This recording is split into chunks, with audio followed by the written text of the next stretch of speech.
नमस्कार, बहुत बहुत स्वागत है आपका मेरे YouTube चैनल पर। मैं आपके साथ सुमित अवस्थी हूँ। आज बात करने वाला हूँ एक बहुत ही महत्वपूर्ण मुद्दे पर, और एक ऐसा मुद्दा जो सीधे तौर पर भारत और भारत की विदेश नीति को, कूटनीति को प्रभावित आने वाले वक्त में कर सकता है। बात कर रहा हूँ भारत और अमेरिका के रिश्तों को लेकर। जिस तरीके से अमेरिकी राष्ट्रपति ने ऑपरेशन सिंदूर के बाद से रुख अपनाया हुआ है भारत और पाकिस्तान के मद्देनज़र, वो ज़रूर भारत के विदेश नीति निर्धारकों के लिए, कूटनीति के पॉलिसी मेकर्स के लिए, विदेश मंत्रालय के लिए चिंता का विषय ज़रूर बना होगा। मैंने कल के अपने वीडियो में बताया था कि कैसे प्राइम मिनिस्टर G7 की समिट में हिस्सा लेने के लिए कनाडा जा रहे हैं और वहाँ पे उनकी ट्रंप के साथ मुलाकात हो सकती है। लेकिन इसके पहले आज हम लोग बात कर रहे हैं 12 जून को। 14 जून यानी शनिवार का दिन बहुत ही महत्वपूर्ण आने वाला है अमेरिका के लिए, अमेरिका के इतिहास के लिए, दो वजहों से।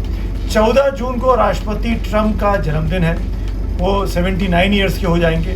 दूसरा, 14 जून को अमेरिका का आर्मी डे होता है, उनकी सेना दिवस होता है। और उस आर्मी डे के फंक्शन में गेस्ट के तौर पर पाकिस्तान के नए नवेले फील्ड मार्शल बने जनरल आसिम मुनीर को बुलाया गया है। जी हाँ, फील्ड मार्शल आसिम मुनीर, जिन्होंने पहलगाम हमले की साजिश रची, जिसके बारे में भारत कई बार इशारा कर चुका है। भारत के कई नेता बोल चुके हैं कि आसिम मुनीर ने ही भड़काया, उनके बयानों से भड़काया। जिस तरीके से पूरी कहानी में ये कंट्रोवर्सी शुरू हुई, ये पहलगाम का हमला हुआ और उसके बाद ऑपरेशन सिंदूर भारत को करना पड़ा, इसके पीछे की जड़ आसिम मुनीर है। तो वो आसिम मुनीर अब जाकर बात कर रहे हैं सीरियस, वो जा रहे हैं अमेरिका, और वो भी आर्मी डे का में गेस्ट बनकर। ये भारत के लिए बहुत बड़ी चिंता का सबब होना चाहिए, क्योंकि भारत लगातार ये बोल रहा है। भारत के तमाम डेलीगेशन अभी यूएस भी गए और अन्य 32 मुल्कों में गए। ऑल पार्टी डेलीगेशन यहाँ ये समझाने की कोशिश की कि पाकिस्तान आतंकवाद को बढ़ावा देता है, पाकिस्तान की सेना आतंकियों को पनाह देती है। इसीलिए भारत ने पाकिस्तान के रिटेलिएशन में, बदले में पाकिस्तान के सैन्य ठिकानों पर 10 मई को हमला भी किया था। आपको याद होगा, कई सारे एयरबेस को निशाना बनाया गया, कुल 9 से अधिक एयरबेस को। तो जब भारत की कूटनीति पाकिस्तान को कटघरे में खड़ा कर रही है, खासकर आतंकवाद की पॉलिसी को लेकर, टेररिज्म को लेकर, उस वक्त में भारत के इस वक्त जब कनाडा का G7 समिट हो रहा है, भारत और मोदी साहब और ट्रंप साहब की मुलाकात होने की उम्मीद जताई जा रही है, ऐसी संभावनाएं जताई जा रही हैं, उन सब के बीच में अमेरिका ने आर्मी डे में पाकिस्तान के जनरल आसिम मुनीर को अपना मेहमान बनाकर बुला लिया है। और अमेरिका ने बहुत साफ कहा है, अमेरिका के एक बड़े सैन्य अधिकारी जो कि सेंट्रल कमांड की अगुवाई करते हैं, उनका ये बयान आया है कि आतंकवाद के खिलाफ लड़ाई में अमेरिका और पाकिस्तान की दोस्ती बहुत ज़रूरी है।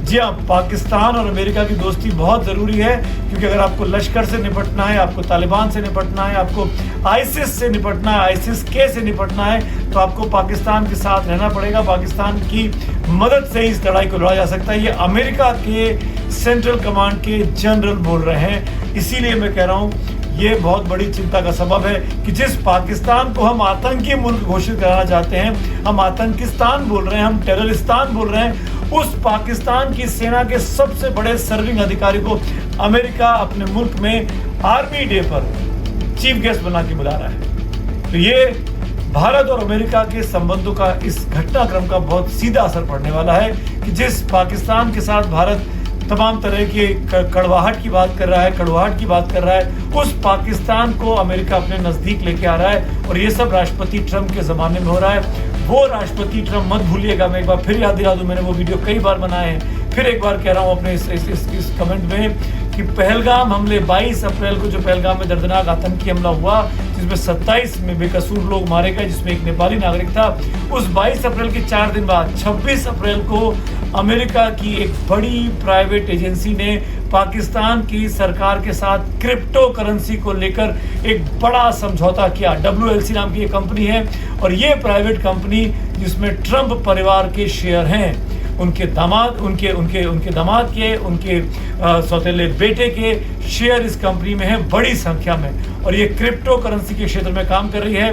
और राष्ट्रपति ट्रंप खुद कह चुके हैं कि भविष्य जो है वो क्रिप्टो करेंसी का है। इनफैक्ट वो तो अपने नाम पर, अपनी पत्नी मेलिना के नाम पर एक क्रिप्टो कॉइन भी जारी कर चुके हैं। ये सब कुछ चल रहा है अमेरिका पाकिस्तान के साथ दोस्ती कर रहा है, अमेरिका पाकिस्तान में क्रिप्टो करेंसी का हब बनाना चाहता है, अमेरिका पाकिस्तान के जनरल को अपनी आर्मी डे में बुला रहा है, तो ये इशारा कर रहा है कि भारत की जो कूटनीति है, भारत की जो विदेश नीति है, खासकर अमेरिका के संदर्भ में, वो अमेरिका जो भारत को भी जो कहता है राष्ट्रपति ट्रंप की मोदी उनके बहुत अच्छे दोस्त हैं, फिर ऐसा क्यों हो रहा है? आखिरकार इसका जवाब सरकार से भी पूछा जाएगा। प्राइम मिनिस्टर की दौरा होगा, प्राइम मिनिस्टर की मुलाकात राष्ट्रपति ट्रंप से जब होगी तो उसमें क्या ये मुद्दा उठेगा तो कैसे प्रधानमंत्री, क्योंकि प्रधानमंत्री की ये पहली यात्रा होगी पहलगाम के बाद, ऑपरेशन सिंदूर के बाद, G7 देशों के, दुनिया की सबसे बड़ी जो 7 आर्थिक ताकतें हैं उनके तमाम राष्ट्र प्रमुखों के साथ प्राइम मिनिस्टर मोदी की मुलाकात होगी। किन्हीं के साथ 1 to 1 हो सकता है, किन्हीं के साथ साइट्स में हो सकता है, किन्हीं के साथ बायलैटरल में हो सकता है। क्या होगा ये प्लान अभी जारी नहीं किया विदेश मंत्रालय ने, उसको हमको अभी स्पेकुलेट भी नहीं करना चाहिए। लेकिन आसिम मुनीर को गेस्ट बनाकर पाकिस्तान के द्वारा बुलाया जाना, भारत के इसी वक्त में डेलीगेशन का अमेरिका से लौटना, जिसकी अगुवाई शशि थरूर साहब कर रहे थे, जिनकी बहुत तारीफ होती है विदेश नीति को लेकर, उस वक्त में क्यों अमेरिका ऐसा कर रहा है? अमेरिका क्यों पाकिस्तान के साथ चल रहा है? और क्या ये भारत के को एक तरीके से स्नब नहीं किया गया है? भारतीय विदेश नीति पर सवाल नहीं खड़े होते हैं? क्या भारत की जो कूटनीति है वो अमेरिका इंडोर्स नहीं कर रहा है, अमेरिका उसके साथ नहीं खड़ा है? ये तमाम ऐसे सवाल हैं जिसके जवाब अब देश जानना चाहेगा। प्रेजेंट सरकार से, मोदी सरकार से, खासकर मोदी जी की इस यात्रा से उम्मीद करनी चाहिए कि कोई ना कोई रास्ता ज़रूर निकलेगा और ये जो प्रॉब्लम खड़ी हो रही है पाकिस्तान और अमेरिका की दोस्ती को लेकर भारत के साथ संबंधों पर, उसके जवाब मिलने चाहिए।